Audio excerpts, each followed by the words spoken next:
Let's talk about The Guardian. The Guardian was founded in 1821. We're coming up to our 200th birthday.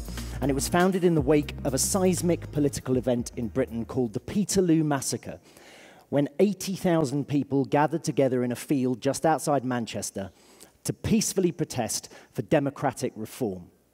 The British government ordered the British cavalry to charge them. 17 people lost their lives, and over 700 people were severely injured. We were known until 1959 as the Manchester Guardian, when we moved to London and became a national newspaper. We're not owned by a single person, and we're not a public limited company. We're actually owned by the Scott Trust, which was created to safeguard the journalistic freedom and liberal values of The Guardian, free from commercial or political interference. We bought Britain's oldest newspaper, The Observer, in 1993, which is now our Sunday edition. We are the 9th biggest national newspaper in the UK. There's another way of saying that. We are the 2nd smallest national newspaper in the UK. But we're also the most trusted. And crucially, our digital footprint is vast. We are one of the biggest quality news brands in the world. In May, we registered 154 million uniques who generated 1.3 billion page views. But of course, what we're mostly known for, I hope, is things like this.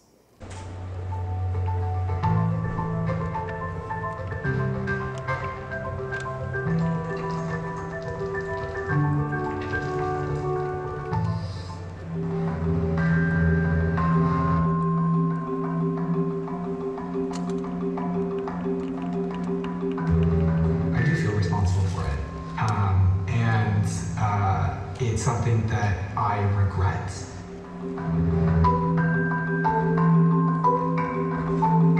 He's an upper-class Etonian who expects people to follow him wherever he goes. Luckily for the United Kingdom, we're about to elect as Prime Minister an upper-class Etonian who expects people to follow him wherever he goes. Thanks for the laugh. Now, before I go any further, I need to say something very important, and it's this. I am really, really sorry. And the reason that I'm sorry is because when people think of journalists, they usually think of people who look a bit like this. This is Woodward and Bernstein, of course, who uncovered the Watergate scandal and brought down Richard Nixon. And unluckily for all of you, I'm not that kind of journalist. In fact, I'm probably more like that. So what is it that I actually do? Well, I've got a wide digital portfolio. I coordinate and define best digital practice in the newsroom. I design systems to help change culture. I advise Guardian Ventures on investing in new technology. I act as a bridge between editorial and digital development. And I help imagine and build editorial products. But most importantly, and the reason why I'm speaking to you today, is this. I use audience data to help our journalists make our journalism be the best it can be. Now, the story I'm about to tell you is how The Guardian fell in love with using data responsibly in the newsroom. And it's a very personal story for me. And it starts in a very peculiar place. That's me 10 years ago. 10 years into my career as an actor in one of the worst plays ever to appear off West End in London. And if you don't believe me, that's the Guardian review of the play. It might surprise you to know that not many people actually came to watch it, and of those people, very few of them enjoyed it. But I enjoyed it even less than they did. Now, like all mediocre actors, I needed a second job to make sure that I could pay the bills. And when I first went to drama school, I got very lucky, and by sheer chance, I got a job at what was then called Guardian Unlimited. It was the Guardian's digital product online, and I was working as a sub-editor. And for the next 10 years, I balanced those two things, journalism and acting, out. And around about the time this photograph was taken, and sometimes I like to think at exactly the moment that this photograph was taken, I came to the realization that the thing I had wanted to do all my life since being a young child, being on the stage, was not what I wanted to do anymore. Because I'd fallen in love with journalism. And so I stopped acting, and I did this. I took a job at The Guardian that nobody else wanted. And I'm not being metaphorical there. Literally nobody else applied for the job. And luckily I got it. And the reason nobody else applied for the job was because it was very badly paid, it was very junior, and it had this job title: SEO, Search Engine Optimization, Editorial Executive. I didn't take the job because I knew anything at all about SEO, but I was actually pretty excited about it. And the reason I was excited was because I'd realized that in those 10 years I'd been working as a freelance journalist, I'd been part of a machine that was designed to do one thing, and that was to take our journalism in print and put it online in exactly the same form. And I just could never get my head around it. We were the media industry, but we believed inherently that one medium was so much better and so much more important than another one that we should impose all of its characteristics on this new and exciting form. And the way in which that was most evident was headlines. And that was what I wanted to attack. So, in print, headlines have one job to do and one job only. When you turn the page, it needs to catch your eye. It doesn't have to tell you what the article's about, because it's only going to appear on the page when it's surrounded by the copy and the pictures related to the topic. This headline says a deadly inheritance. It's actually about genetic testing. But in print, that's fine.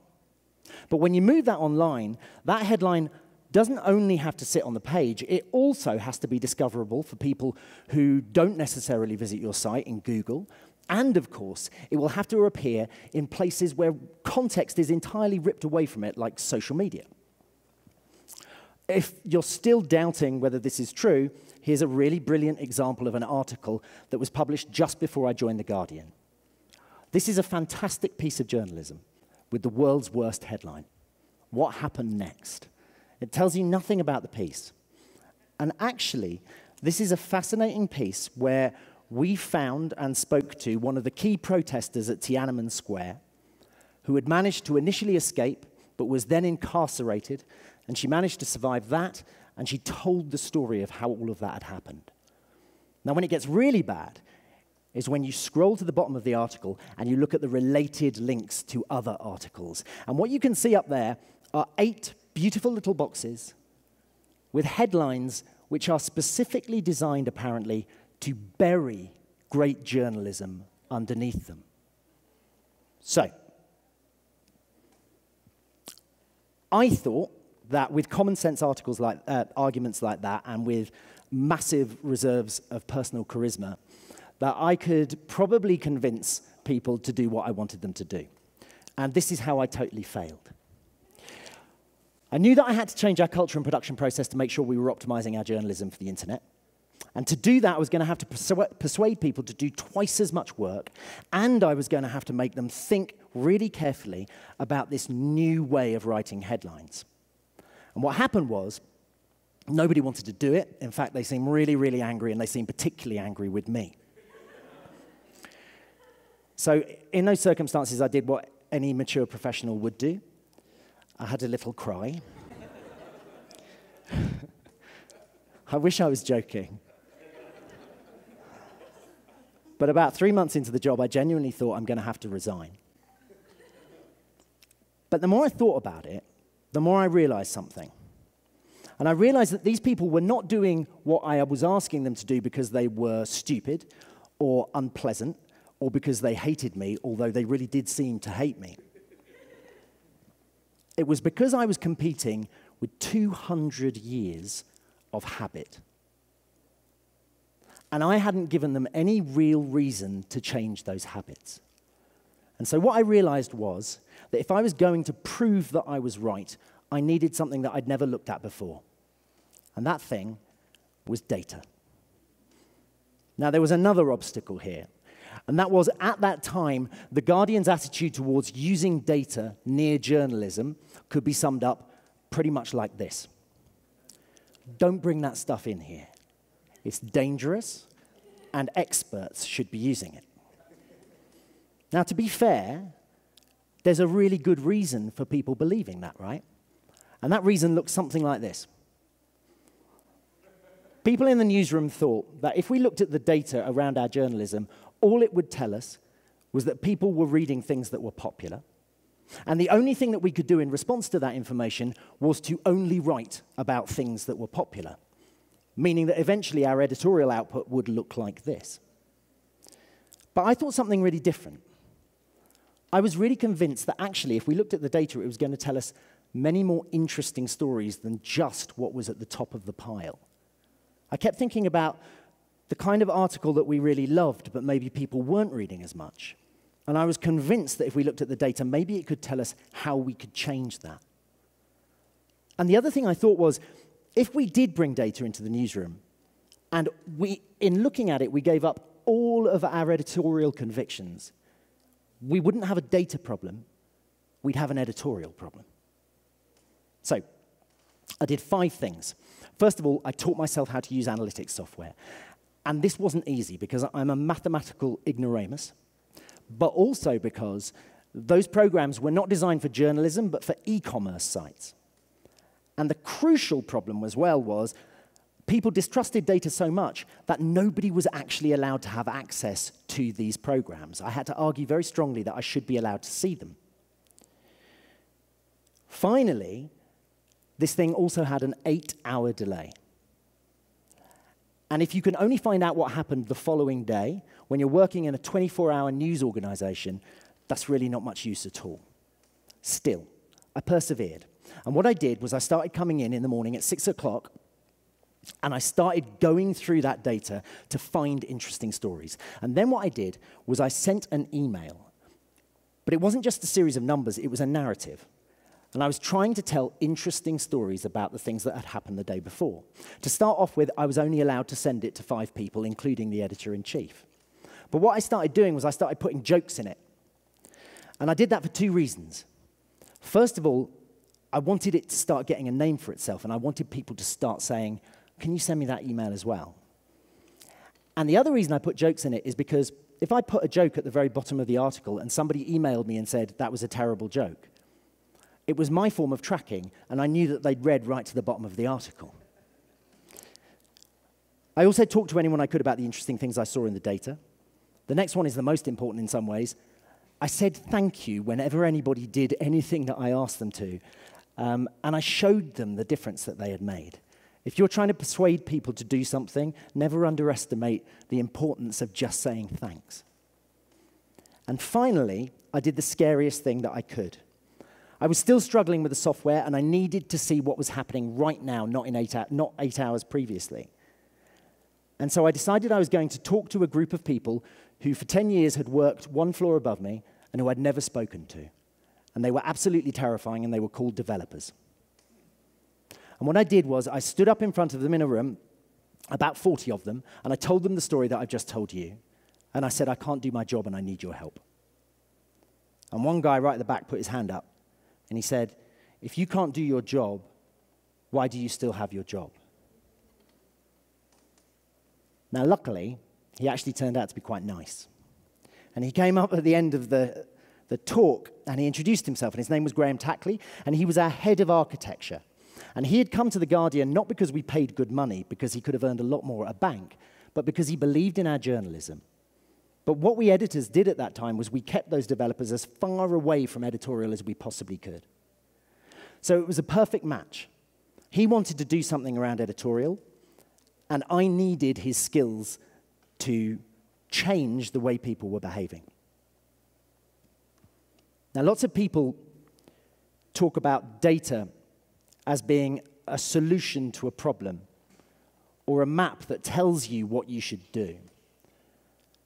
But over the course of that day, I found something else out about data, and I started to really understand what it means. Because by the end of the day, Graham built something called the SEO dashboard, and it did something very simple. It hit our server logs and took 10% of the traffic, and then it showed me what they had done just for the last 3 minutes of time. And it changed my perspective on absolutely everything that we were doing editorially, and the way in which our readers were consuming our journalism. Because data isn't a solution, and it isn't a map. What data is illumination. It doesn't tell you where to go. It shows you the lie of the land around you, and then you can decide where you want to go and the best route to take to get there.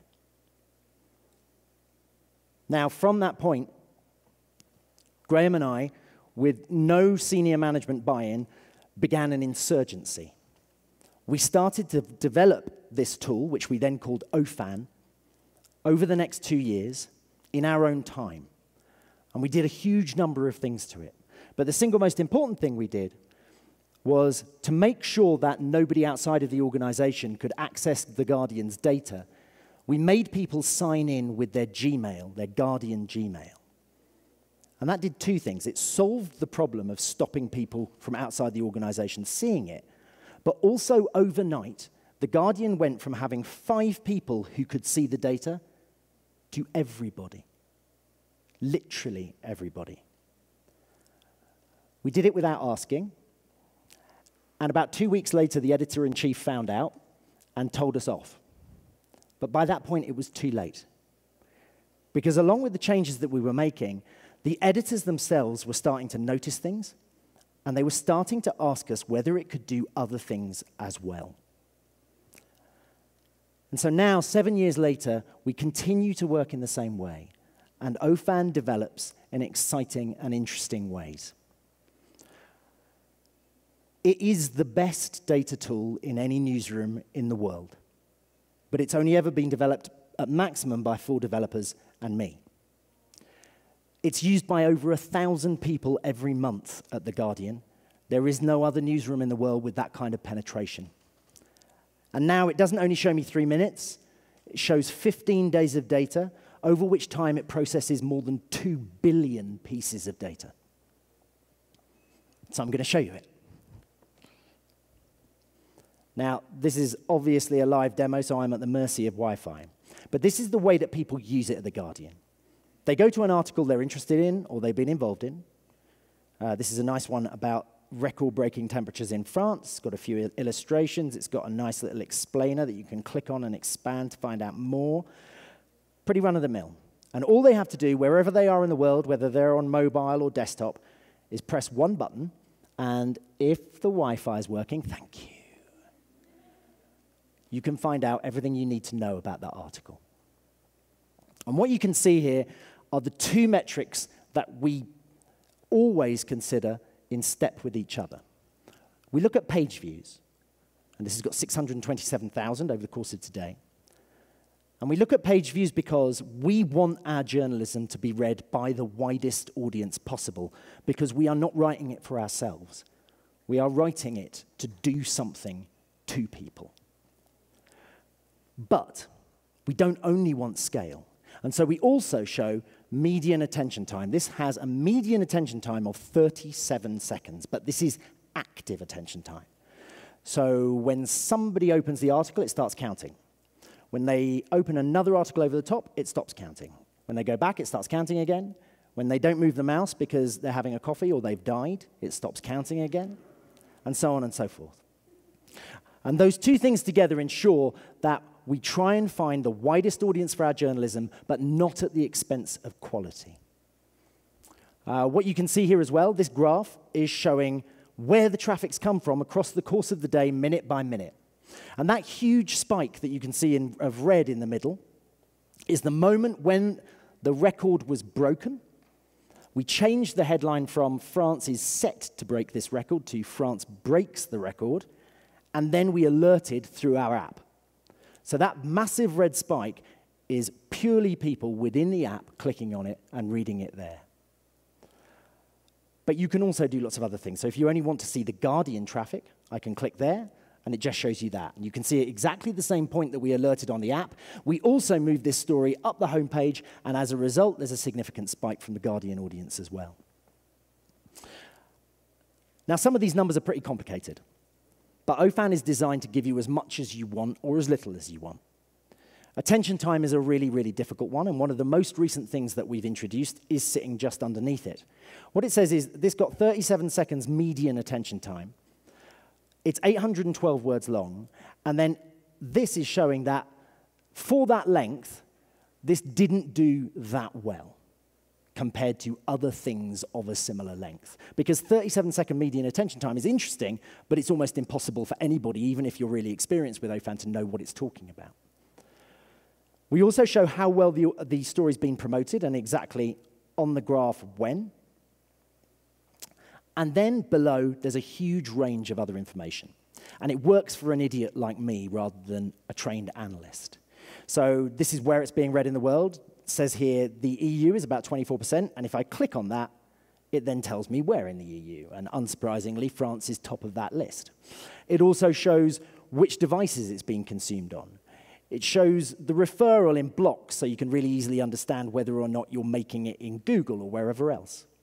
This is another loyalty metric. This is showing how many days in the previous week the people who came here had been to The Guardian. So the biggest single chunk had been 7 days out of the last 7. Do you remember those explainers that I showed you on the page, which you can expand? This is telling me how those are performing. Also, what video was on the page and how people played it and whether they stuck with it. How we promoted it on Facebook and Twitter. How we promoted it on our homepage.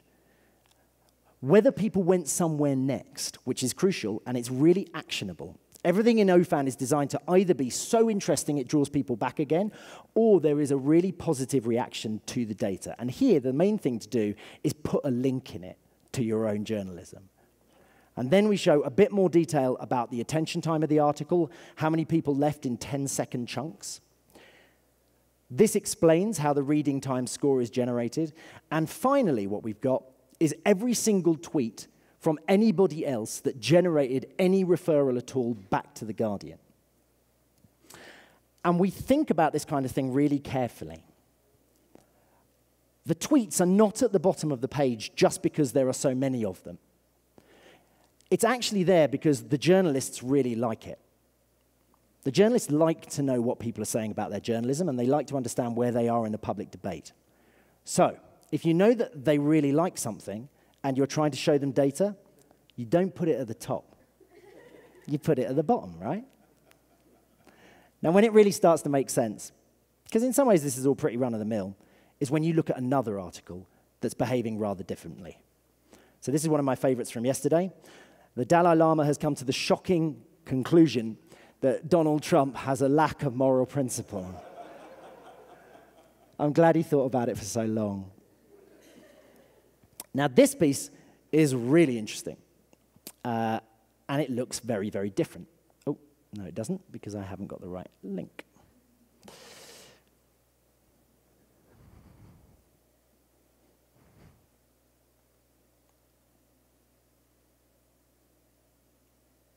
It's Wi-Fi.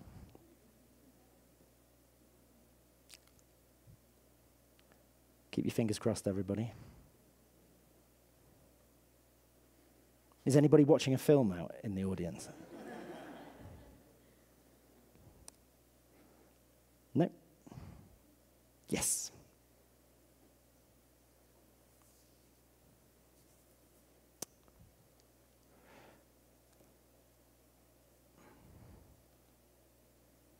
It really is very slow. There we go. So the piece we looked at earlier had a lot of blue, and it had that big red spike of app traffic, and a little bit of green, which is Google. But this one has some really other different clashing colors. And the one down the bottom that's really interesting, just about here, is orange, and that is Reddit. And Reddit is a really particular and really interesting source of an audience. And the thing about Ophan is, what you can do is you can cut this data by anything. So up here, I can go here, and I can say, I'm only interested in the people who came from Reddit. Now, keep your eyes on the attention time.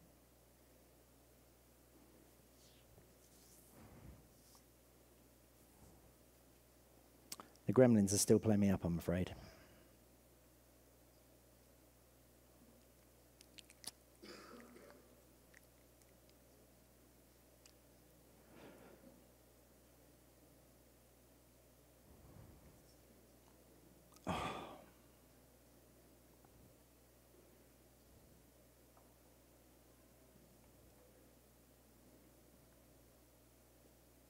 There we go.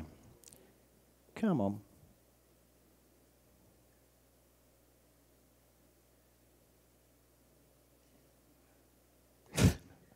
There we go. So it's dropped from 37 seconds to 23 seconds. And one of the most important things about data when you're looking at it, especially something as complicated as time spent, is none of it makes sense unless you're thinking about the context of the piece of journalism, but also the wider context of where these people are coming from. This doesn't have a bad attention time from Reddit because the piece is boring or the piece is unsuitable for Reddit. It's because usually when you hit the front page of Reddit, what people do on that front page is you typically open 5 things that you think might interest you, you take a quick look, and you shut down anything that you're not so sure about. It's a referral source full of serendipity. And being able to check these things is really important because it consistently challenges our own expectations. Most people would assume that people coming from outside The Guardian would spend less time with our journalism than those who come from within it. But it's not always true. Google, for example, if you're actually searching for something specific, you can very, very often see attention times ratchet right up. Now, I was going to show you a little bit more, but I'm actually going to draw it to a close just because the Wi-Fi is such an absolute arse today. But as you can imagine, it does far, far more than this. You can see top 20s, you can see bottom 20s as well. That's crucial because most of the learning that's going on is actually when things go wrong. But what I want to tell you about just quickly before we start talking about multimedia specifically is this. This is an example of the ways in which audience data can be used responsibly to change the course of journalism. So, just after the Christchurch attack, one of the audience team came in to write the morning email, and they saw something interesting. In that attack, 51 Muslims lost their lives, and 49 more were seriously injured. But what we found was that this piece suddenly started getting traffic. It was a Pakistan church bombing. It was a suicide attack in which 85 Christians were killed. But Ophan was showing us something interesting. This is what the traffic looked like. None of them were regular Guardian readers. All of them were coming from Facebook, and they were spending a median of 12 seconds attention time with this particular piece. And when we started to dig a bit deeper, what we found was posts like this. People were sharing this article with statuses that read, "Nothing on mainstream media." People were saying, well, everyone's reporting about these Muslims being killed, but nobody is talking about these Christians being killed. We also found several far-right British nationalist parties sharing this through their own Facebook pages. But what was most interesting about this story is that it was 5 years old. And the people who were sharing it, initially, those Facebook pages from the far right, knew very well that that was the case. So as soon as I saw it, we did 2 things. First of all, if you take a look at the article, we changed it, and we made it absolutely impossible to avoid the fact that this was an old piece of journalism. Now, that was important and good, but remember, most of these people who did click on the article weren't even staying there for more than 12 seconds, so this wasn't really going to solve that. And more importantly, the people who really mattered were the people who were not clicking through, but who were seeing it in their feeds and were making an assumption about things in the world that was simply untrue. And so what we did, as you can see up there, on our social images for a number of years, we have burned our logo on it. And so all we did was we added the date. And now every single time anybody tries to share an article which is over a year old, it shows exactly what year it was published in. It immediately killed off the ability of nefarious groups to weaponize responsible journalism against the world. And the reason I really like it is because it also made Facebook and Twitter look really, really, really bad. So what about multimedia? Well, the story I'm going to tell you is about the most famous piece of multimedia journalism in the world. It was called Snowfall, and it was published in December 2012 by the New York Times, and it is an extraordinary statement of intent. This is 7 years old, and it looks like this. It is an epic piece of journalism peppered with multimedia elements. Things like that. Isn't it beautiful?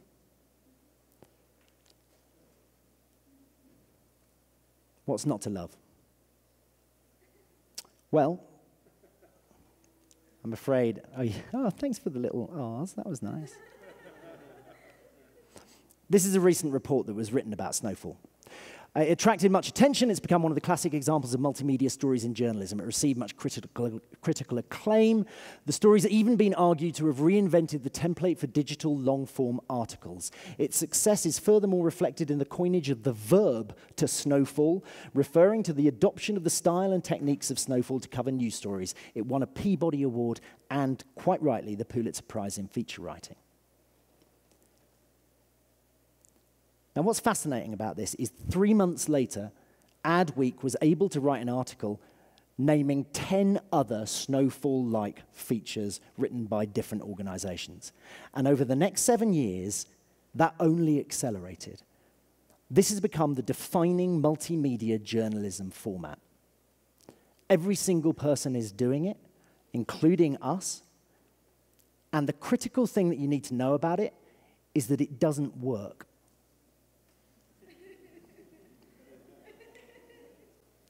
Every single time we've ever published a piece like this, the most important thing that jumps out is attention time collapses.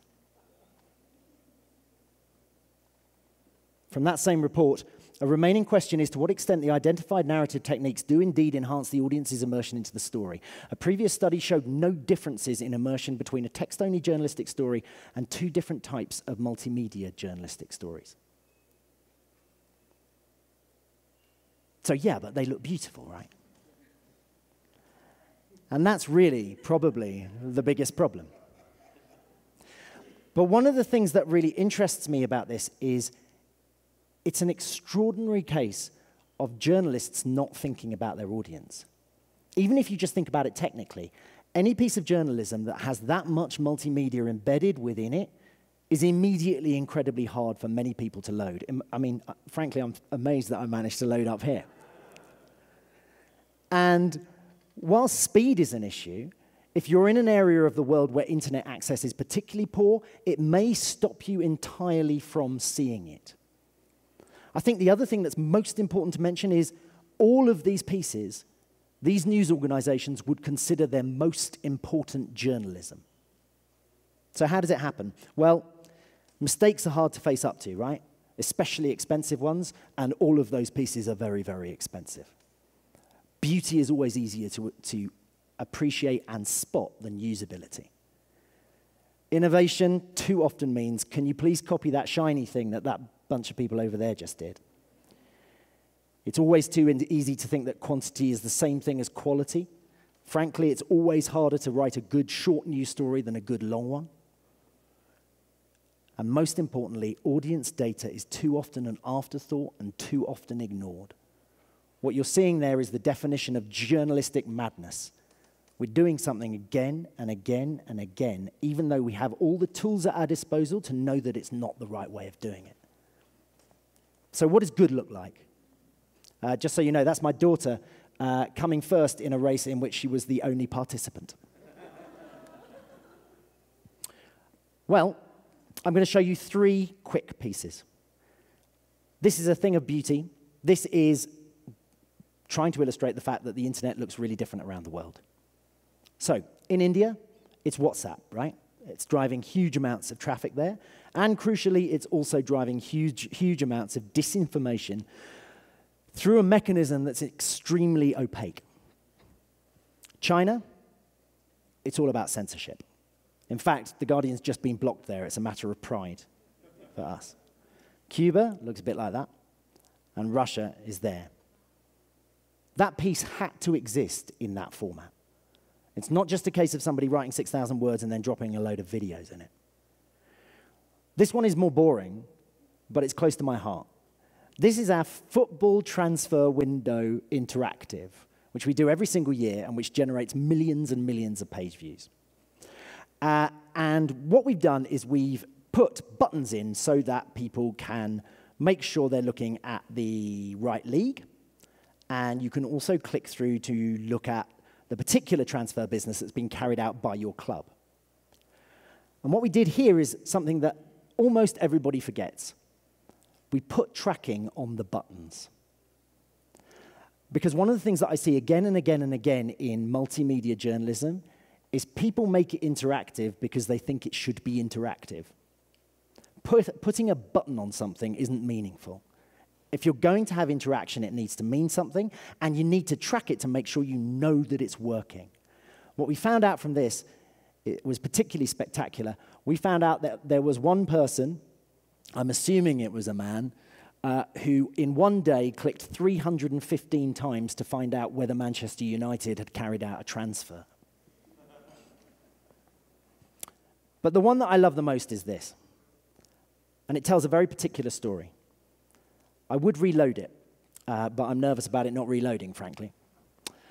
It does two things and only two things. We wrote a very long piece of journalism about how Amazon was expanding at an extraordinary rate. But we kept that separate from this piece.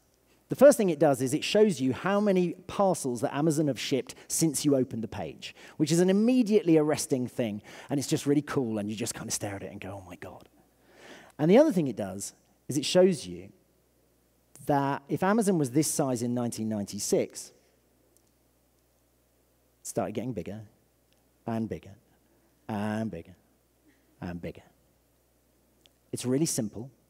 It's only doing one thing. And what we found was that 67% of the people who looked at this interactive went to click through to the longer piece of journalism and completed it with a really lengthy attention time. So, I'm nearly done, I promise. You've been very patient with me.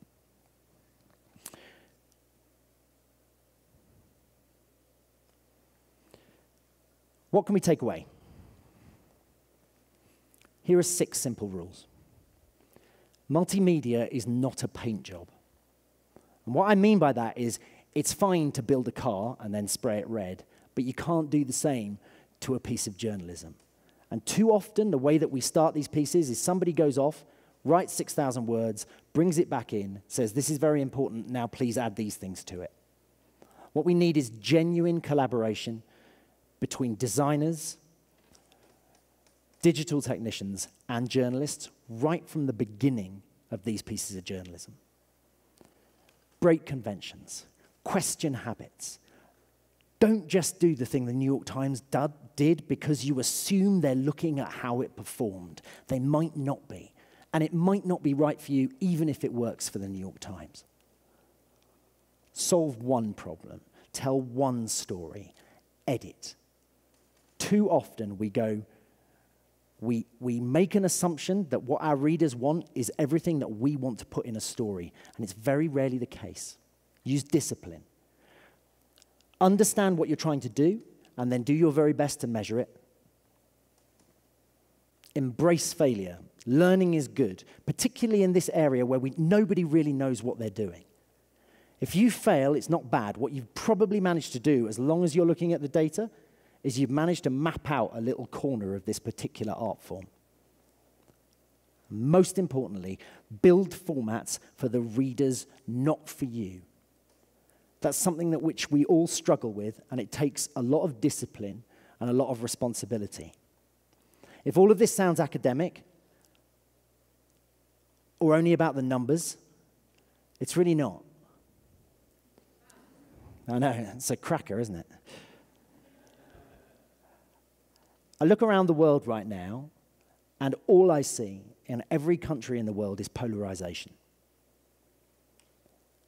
And even more than that, people who do not want to listen to anything that questions their own view of the world. And what that means is, even though journalism is being read more at scale than any time in the history of the world, it's also failing somehow to deal with that particular problem. But I'm an optimist. And what I believe is immersive technologies, multimedia, and so on, will help us find new ways to deliver responsible journalism that doesn't only appeal to the head, but speaks to the human heart as well. Something has to change if we're going to start breaking down those barriers. And if we're going to manage to do that, It's not good enough for us to waste our time and resources by making assumptions about what works. We have to actually try and learn what's happening when a reader hits a piece of journalism. Thank you very much for listening. Bravo. Gracias. Can I grab my water? Thanks. Bueno, vamos a ir rápido. Aquí, ven aquí. Oh, that one. Please. Thanks. Vamos a ir rápido. ¿Tienes I don't have any. un headset para... Por favor? ¿Un headset? ¿Alguno? ¿Sí? Sorry. ¿Prestas? ¿Uno? What? Yep. Thanks, Adam. Gracias. Ok. ¿Quién quiere hacer una pregunta? ¿Timidez? ¿Se intimidan ante el hombre inglés? Ahí, por allá. Ok. Otra vez. El sistema Ophan es un software que se puede conseguir para cualquier medio o es exclusivo del Guardian. It's bespoke for us. We built it in-house, and we would like to open source it, but we would have to do quite a lot of work to think about, for example, selling it. Sorry. Allí, por ahí tenemos otra pregunta.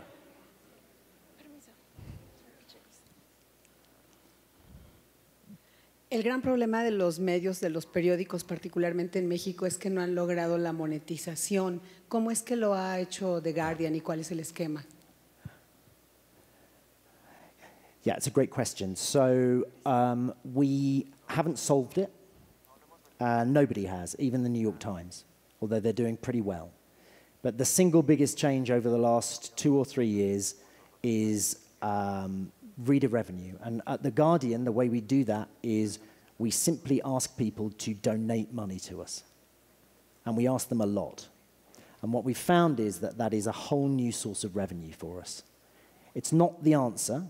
It's part of the answer. We still need advertising. We still need subscriptions and so on. But it's exciting for us because for the first time in a very long time, this year, we didn't lose money, right? Yes. It sounds terrible getting a clap for not losing money. But the simple fact is, the industry is disrupted in a way that very few other industries are, and the value of journalism is not always perceived in the way that one would hope it was. And I think that's the other thing we have to do, and it's why The Guardian worries so much about trust, is we have to prove to people that we are worth their money. Aquí, por aquí tenemos otra pregunta. ¿Sería bueno que, mientras tanto, mientras llega el micrófono... Sorry. No, sería bueno que brevemente expliques cómo es el sistema económico de The Guardian, porque no todo el mundo tal vez conoce cómo funciona The Guardian, cuál es la ideología y el funcionamiento económico de The Guardian, que es bastante especial. The ideology of the business model. Sí, claro, exacto. Well, the reason we don't have a paywall, like the New York Times, is because people have told us again and again and again that they believe that we shouldn't only be there for the people who have enough money to pay for it. And our entire history digitally has been about open journalism. We want anybody in any country to see what we are producing because we believe it's important and we believe it makes a difference to the world. So that's why we don't have a paywall, which is the easiest thing to do. And so instead, we started to develop this idea of membership, but also contributions. And so far, it seems to be working. It works very differently in very different countries. In America, people who aren't very loyal will often give us one-off contributions. In Australia, where when we arrived, the media industry was really only Rupert Murdoch and another company called Fairfax. It was quite on the right. People who have incredible levels of loyalty to us and are subscribing at a really impressive rate. But as I said, that's not enough. We're going to have to get better and better at talking to individuals and identifying them and understanding why they might want to give us money. And we also will always need advertising on the side as well. There's not really a single answer to it. Pero tienen restricciones con la publicidad. Se autorrestringen con la publicidad que aceptan. Yeah, The Guardian has an extremely strict governance around advertising. We don't take it from, you know, dodgy pharma companies or petrochemical companies in certain areas, and we don't take money for greenwashing their reputation with our reputation. It's incredibly important to us. We also have an independent ombudsman, the reader's editor, who watches our journalism and represents our readers and can change things and question things and question journalists about their own behavior. Bien, ¿había una pregunta? Sí. Yo quisiera saber qué tipo, a ver, los anoté aquí. ¿Qué tipo de contenido consumes? ¿Y cómo sería la mejor manera para ti de que te cuenten una noticia? Es decir, no sé, ¿cuál sería tu ideal, no? Y lo estás haciendo en The Guardian. ¿Cómo pensarías que podría ser eso? There isn't an ideal way to tell a story. And I'm hoping that the various incredible creative people over there are nodding right now. There isn't one pattern that fits any story. That's one of the exciting things about being you know, an author or a journalist or an actor or a writer. It feels like I'm swerving your question, but really, you start with what the content is, what the story is you want to tell, and then you start spreading out. But the one thing you don't do is do everything all at once. That's a weakness. Un aplauso fuerte para Chris. Gracias, Chris. Thank you Thanks so very much. much.